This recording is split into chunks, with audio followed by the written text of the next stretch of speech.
Hi, I'm Jeanette Hofffman. I am here with Councilman Mo Hill, who's running for mayor of Toms River.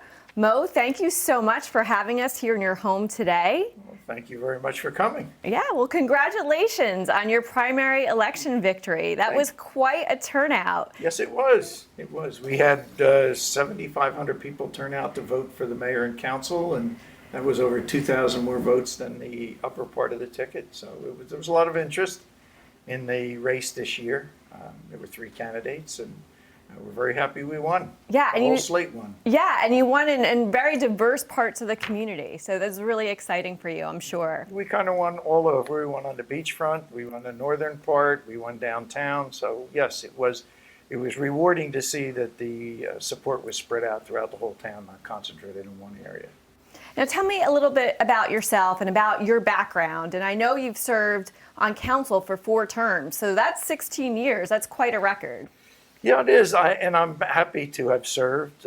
I enjoyed serving my community. I also served in the Navy for 35 years. I'm a lifetime resident of Ocean County. I went through the school system here, went through Rutgers, went through the University of Medicine and Dentistry, and then I joined the Navy when I was a freshman in dental school. Went on active duty for 2 years, and then spent a lot of time in the reserves, and then I got recalled for 3 months during Desert Storm, and retired in 2005 as Rear Admiral Upper Half. That's the highest rank you can get promoted to as an officer because it's board selected. Every promotion above that, 3-star and 4-star, just by the position you hold. So the only permanent rank is 08, Rear Admiral or Major General. So I was very happy to make that promotion, and you don't get there without displaying leadership skills and good judgment. I'm sure. And quality of character. So and I'm very proud. I'm sure that translates, that military service translates very well into public service. It does. There's a lot of parallels. I mean, you're working for the country and for the citizens when you're in the military, and when you're in Toms River, you work for the residents of Toms River. It's their interest that's primary in our minds when we sit there on the council. And so, serving on the council, what are your biggest achievements? What have you done to really best pursue the interests of the people of Toms River? Well, the biggest goal we have is open space. We're a growing community, and over the past 2 years, we've preserved over 70 acres of open space in Toms River. We purchased the last horse farm in Toms River. That was purchased as recently. We're in talks with a local concern, so we do a public-private partnership to put that back as an equestrian center. We've also worked with the county.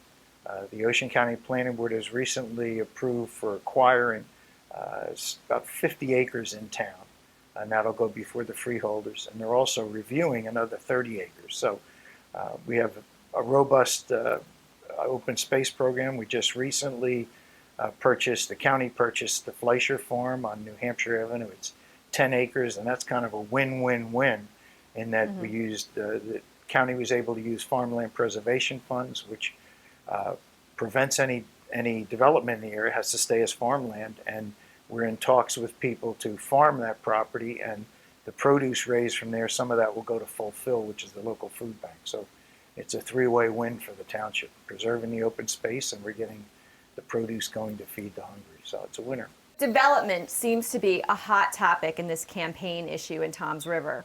What has the council done to mitigate the state-mandated fair share or COA housing? Well, there's not much we can do with the numbers. They're arbitrarily assigned to each town. What we did do in the last round, round 3, originally they wanted 2,400 units of housing in Toms River. We went before the court system, and we've got that down almost in half to 1,285. It still seems like a lot, but it's mandated. We don't have any control over that. And we're working to preserve what open space we have. As I just mentioned, we're preserving over 70 acres. Then with the county, another 50 to 70 acres on top of that, plus the 10-acre farm. So we're trying to purchase the open space that's left in town, and we're hoping that in the future, right now, our numbers are completed. All the housing projects in Toms River to meet those 1,285 and the 1,725 from the previous 2 rounds. They've already been approved. They're under construction. So we're done till 2025. And I would say after that, I think it's going to be a hard sell to have any more housing in Toms River until other towns around the state step up and do what Toms River has. Toms River's had over 3,000 units of affordable housing through rounds 1, 2, and 3. And when the fourth round comes up, which is 2025, before we do anything, the other towns will have to step up. And if we get hit with another 1,000 units, it'll be over my dead body. We're done. We've done 3,000 units. I think that's more than the fair share in Toms River. That's almost 10% of our residential homes in Toms River are affordable housing, plus the low-income housing that is on the market already. That doesn't count for COLA. So we're done. We've met our obligation, and I think we've done more than our fair share. So nothing after 2025. I expect a big zero. Got it. So what would you say are the top issues for you running for mayor? Well, as I mentioned, open space. We're also interested in, we want to strictly enforce our zoning and building codes. We have a lot of development going on with the affordable housing, so we want to make sure that everybody follows the rules around town. And we're also looking to efficiently increase efficiencies in our government. We're looking at shared services around town and with the county and surrounding towns. So we've looked to do that with the school system. As you know, the school system suffered severe cuts from the state. So we're going to try to do shared services with the school district so we can partner and save money in that way. And then there are a lot of other projects. Future Toms River looks very good. We're looking at downtown redevelopment project. We've always had a problem with residential properties downtown. We don't have a lot of people living downtown, so we purchased the Red Carpet Inn, and we've torn that down. So the Toms River Council and government has made a $4 million investment in downtown, and we want to encourage development downtown so we can get people living downtown. That's going to lead to more businesses downtown. We're close to a major transportation center. The New Jersey Transit Bus Center is right downtown. And so we've gotten a number of proposals. We're looking at them.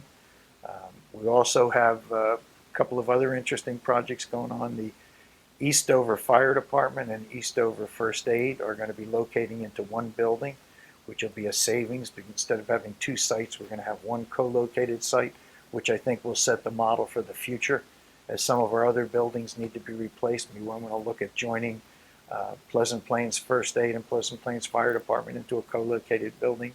It has a lot of potential to save space and also economy. We don't have to worry about maintaining two structures. We'll be maintaining one.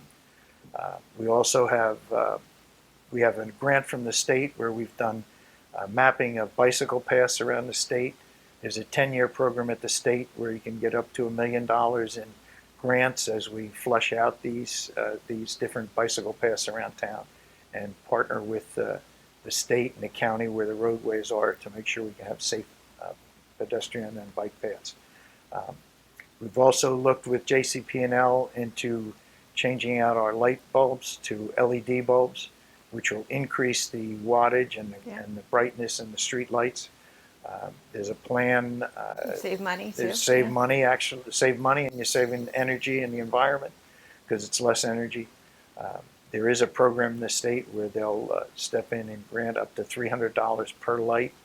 So if we can get the maximum grant, which is $500,000, we could replace 1,800 of the street lights around town, which, depending upon whether you use the JCP&L figures, it's either 30, it's almost 50%, or there's a disconnect. JCP&L says we only have 4,800 street lights. Our township has counted 91. So if it's 1,800, it'd be almost 20% of the lights in town, which will give us brighter light. There's also a solar farm going out on the SEBA site that's been proposed. We've seen preliminary designs. There's a chance for us. One of my running mates, Josh Kopp's, very knowledgeable in solar power, and he has said we should be able to get virtual net metering, which out of the energy they generate, 30 megawatts, he feels we can get enough energy from there to possibly pay down all or a portion of our JCP&L bill, which will save the town anywhere between $500 and $1 million. Right. And so these cost savings can certainly help with property taxes in Toms River, I would think. It- it- Can you address the issue of taxes in Toms River? Well, for the last 3 years, we haven't had an increase, and that's been difficult in this economic environment. As we said, the school system has already suffered a $2.5 or $2.7 million loss this year. Next year, it's supposed to go up to $4 million. So, it's going to be difficult for them to manage their finances. We've been lucky so far to be able to keep that tax rate. We're going to strive, like I said, with the increased efficiencies. If we change over the LED bulbs, if we get this energy from the solar farm credits, that'll pay down some of our electric bills. And we're going to look at it, like I said, increased efficiencies throughout the township, so that we can partner with other towns in the county and probably do shared services. Hopefully, keep costs down of the government. That's great. So I know this is a sensitive topic, but your opponents talk a lot about the relationship with the Orthodox Jewish community, particularly when it comes to the issue of development in Toms River. What is your relationship with Scott Gardner, and what is your position on changing zoning laws in regards to houses of worship? Scott Gardner's a neighbor. He lives right around the corner, and I've met him on numerous occasions. We have a friendly relationship. I think that we're not going to change. Right now, our zoning code was passed back in 2009, 2010. I sat on a land use committee. I was on the council when we passed the ordinances. You have to remember that out here in the northern section of town, we're under CAFR restrictions. Mm-hmm. You can only build on 30% of the land. So the 10 acres means that you can only develop maybe 3 acres. That includes the structure, the house of worship, the school, the parking lot, the sidewalks, everything else. However, I've been attacked for talking to a neighbor, which I find kind of unbelievable. And some of that literature was very nasty. It was. And if you're going to be the mayor of Toms River, you can't pick and choose who you want to represent. You're going to represent the entire town. We're a very diverse community. We have Muslim houses of worship. We've got synagogues. We've got churches. And I plan on being the mayor of all the people. So I will continue to talk to anybody who wants to engage me in conversation over any issue. Feel free to call me. I've given my phone number to a number of people who have responded to attacks on me, questioning me. The thing that I find that bothers me is to attack my integrity and my honesty. Like I said, I served 35 years in the military, 16 years on this council. I have never compromised myself, nor will I ever compromise myself or cater to anybody. Everybody has to follow the same rules. We have zoning and building codes for a reason. Mm-hmm. And if I see a violation, I'm going to report it. I'm going to have it looked at. I'm going to have it evaluated. Nobody gets a special break. That's not the way we work in a community. Everybody adheres to the same rules. And unfortunately, we've seen some anti-Semitic rhetoric and some very divisive mouthpieces already in this campaign. How do you respond to that? Well, I haven't responded, and I'm not going to respond to it because it's demeaning to our community. We have an inclusive community. We have a diverse community. Why would we want to separate that? And why would we want to divide either religions or ethnicity against one another and play people for votes? That's just counterintuitive. If you're going to be the mayor of the town, if you're going to be a councilman in this town, you represent everybody. You don't pick and choose who you're going to represent. And I was that way in the service. I've been that way on the council. I didn't pick anybody based on their faith or their race. In the military, I haven't granted any favors to anybody in the township. You play by the rules. The rules are the codes and laws that we have in this municipality, and we enforce those.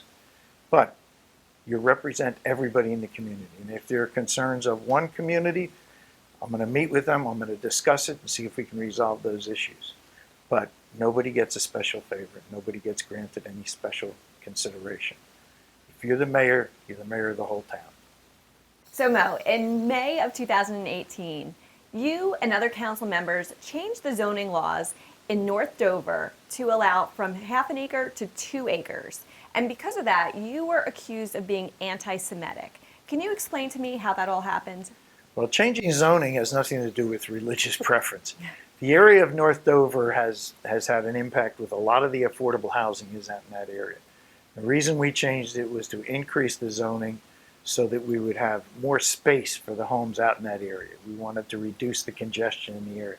If you drive out on Whitesville Road, Route 9, Vermont Avenue, any of those areas, a lot of them are used as bypasses for Route 9, and the traffic congestion out there was severe. To have 200 homes built out in that area on half-acre lots would have been, the impact would have been too much. We already have 80% of our affordable housing is in the northern section of town, and that's a dense group of housing. So we increased the zoning to preserve open space and for bigger lots. It had nothing to do with religion. It just had to do with trying to increase the lot size so we didn't have the congestion that was occurring out in the northern section of town. So let me get this straight. A year and a half ago, you were charged with being anti-Semitic, and now in this campaign, you're being charged with pandering to the Orthodox Jewish community. I guess that's politics. Well, that's Democratic politics for you, I guess. The issue can swing. As I said, again, if you're running for elected office, you represent your entire town, all your constituents, not just, you can't pick and choose to represent certain segments of your population, which is apparently what my opponents would like to do. They would like to exclude certain people from the community. I think we need to be inclusive. We're having a festival on Labor Day that's going to be open to the entire community. It's basically a festival celebrating our diversity and inclusion in this town. Give me a list of some other important priorities for Toms River. Well, I talked a little bit about the downtown redevelopment, and we have another redevelopment project which ties into that. We have a project, a redevelopment area out on Caudina and Hooper Avenue. We have a proposal presently. We're being considered by the VA for the site of their new clinic. As you know, Ocean County has the highest number of veterans in the state, and the clinic in Brick only has 20,000 square feet, and they've outgrown that. There's no parking. There isn't enough room for the services. They're proposing a 60 to 80,000 square foot clinic. We have a perfect piece of property on Caudina and Hooper. It's located next to the county social services. The Ocean County Veterans Service Bureau is right there. We have two large banks. The largest branch of TD Bank is right across the street. Ocean First has their main headquarters a quarter mile away. We have two malls, the Seacourt Plaza and the Ocean County Mall right behind that. And the post office has expressed a desire to move out to that same property, which ties us back into the downtown redevelopment.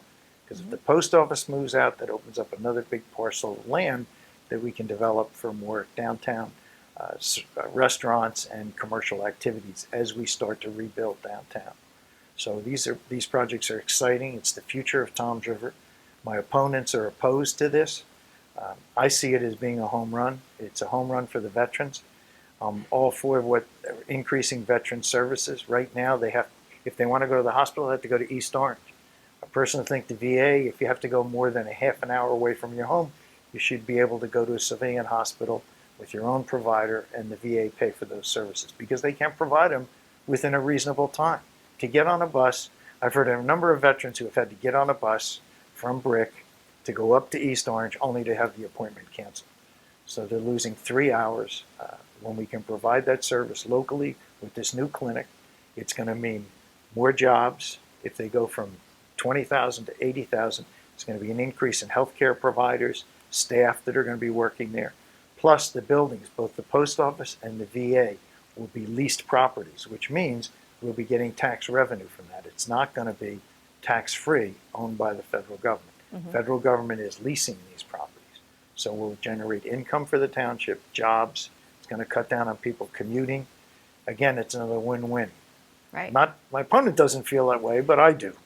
And I'm very supportive of that. Having served in the military, anything we can do for our veterans I'm all over that.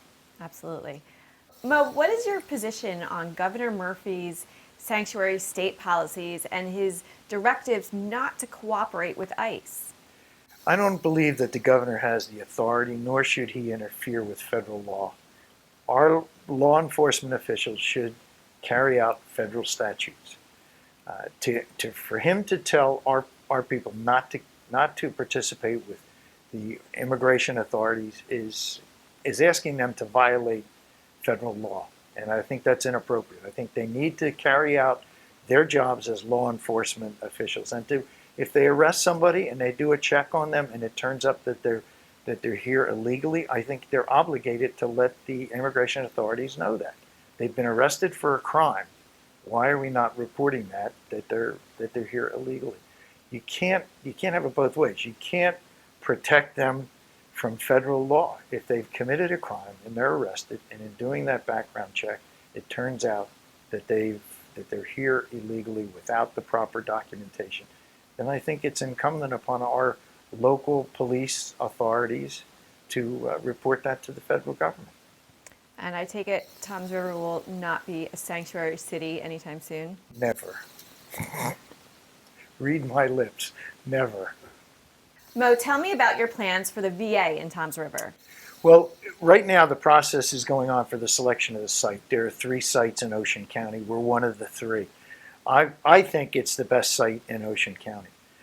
If we can position this so that it's on Hooper Avenue, which is a major county highway. It's also served by NJ Transit bus service, which is another plus. They'll front on Hooper Avenue. It's a signalized intersection already. There's already a traffic light there.